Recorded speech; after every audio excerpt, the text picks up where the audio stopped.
Dalam kehidupan sehari-hari, makhluk hidup selalu membutuhkan air, termasuk manusia. Kita sangat membutuhkan air bersih untuk berbagai kegiatan, antara lain minum, mandi, mencuci, bahkan memasak. Salah satu ciri air bersih adalah tidak tercemar. Lalu bagaimana untuk mengetahui bahwa air dikatakan tercemar ataupun tidak tercemar? Untuk lebih jelasnya, kita simak video berikut. Air bisa dikatakan tercemar apabila air itu sudah berubah baik warna, bau, maupun rasa. Sesuai dengan hasil beberapa penelitian ilmuwan, air yang tercemar memiliki keasaman yang berbeda dengan air yang tidak tercemar. Pencemaran air berasal dari makhluk hidup, zat, energi, atau komponen lain ke dalam air. Akibatnya, kualitas air sampai ke tingkat tertentu yang menyebabkan air tidak berfungsi secara normal atau tidak bisa dimanfaatkan secara sebagaimana mestinya. Air sangat rentan terhadap polusi. Hal ini dikarenakan air sebagai pelarut universal sebab mampu melarutkan lebih banyak zat daripada cairan lain di bumi ini. Nah, pencemaran air mengakibatkan krisis air tawar, mengancam berbagai sumber-sumber air minum dan kebutuhan penting lainnya. Tentunya, bagi manusia dan makhluk hidup yang lain. Jadi, kita tahu ya bahwa populasi air itu merupakan polusi akibat dari pelepasan zat itu bisa ke dalam air, tanah, ataupun ke danau, sungai, muara, ataupun lautan, dan di titik di mana zat itu mengganggu.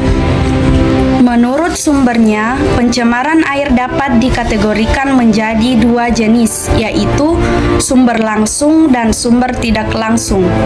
Sumber langsung adalah pencemaran air yang secara langsung melepaskan polutan yang berupa limbah atau produk samping berbahaya ke dalam air tanpa ada pengolahan. Bisa, misalnya dari limbah pabrik atau misalnya ada kilang-kilang minyak. Yang kedua adalah sumber tidak langsung, yaitu polutan atau bahan pencemar yang masuk ke dalam air itu melalui air, tanah, gender. Jadi misalnya ada di atmosfer yang ada yang namanya hujan asam. Nah, air dapat tercemar oleh berbagai macam zat termasuk mikroorganisme, patogen, limbah organik yang dapat membusuk, nutrisi tanaman, bahan kimiawi, beracun, endapan panas misalnya bumi, dan zat radioaktif. Beberapa polutan air yang sering ditemukan antara lain limbah plastik, limbah industri, dan limbah pertanian. Nah, kita perlu tahu bahwa dari limbah tersebut, dari beberapa contoh berikut, kita akan bahas dari yang pertama adalah limbah industri. Air limbah dari pengolahan industri ini cenderung mengandung zat yang berbahaya. Biasanya industri mengandung zat dari pabrik tekstil atau pabrik kertas. Itu paling banyak menjadi polutan. Jenis limbah dari kedua pabrik ini memiliki bau yang tidak sedap. Limbah ini disebut dengan limbah organik. Lain halnya, misalnya dari limbah pabrik baja atau pabrik cat, limbah dari jenis pabrik ini berupa cairan panas berbusa, mengandung asam belerang dan bau yang menyengat.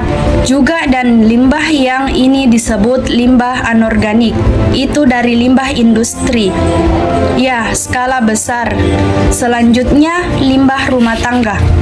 Namanya juga limbah rumah tangga, ya asalnya pasti dari kegiatan rumahan seperti rumah tangga, pasar, perkantoran, rumah makan, ataupun sisa-sisa puing bangunan. Misalnya, limbah rumah tangga juga terbagi menjadi organik dan anorganik ataupun bahan-bahan berbahaya. Nah, yang ketiga ini adalah limbah pertanian. Limbah pertanian, sektor ini memiliki faktor penyebab limbah yakni penggunaan pupuk dan bahan kimia, misalnya insektisida.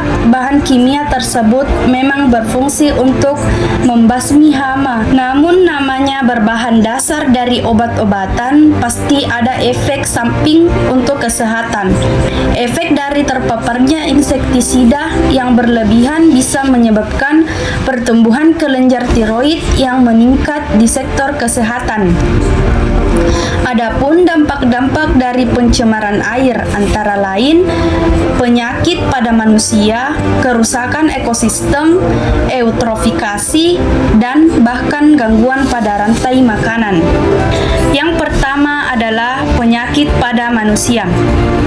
Minum atau mengonsumsi air yang tercemar akan mengakibatkan buruk pada kesehatan.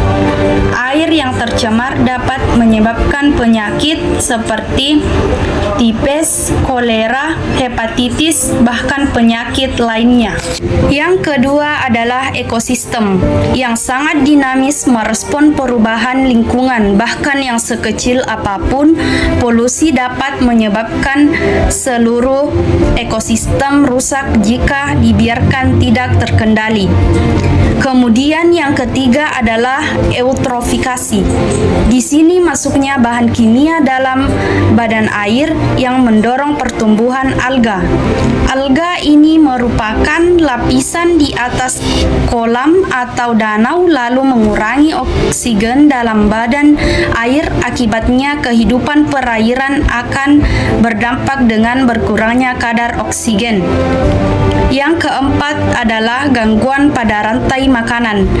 Polusi air menyebabkan dampak negatif pada rantai makanan. Gangguan pada rantai makanan terjadi ketika racun dan polutan dalam air dikonsumsi oleh hewan air, kemudian konsumsi oleh konsumen, selanjutnya hewan ataupun dikonsumsi oleh manusia. Ini menyebabkan penyakit berat.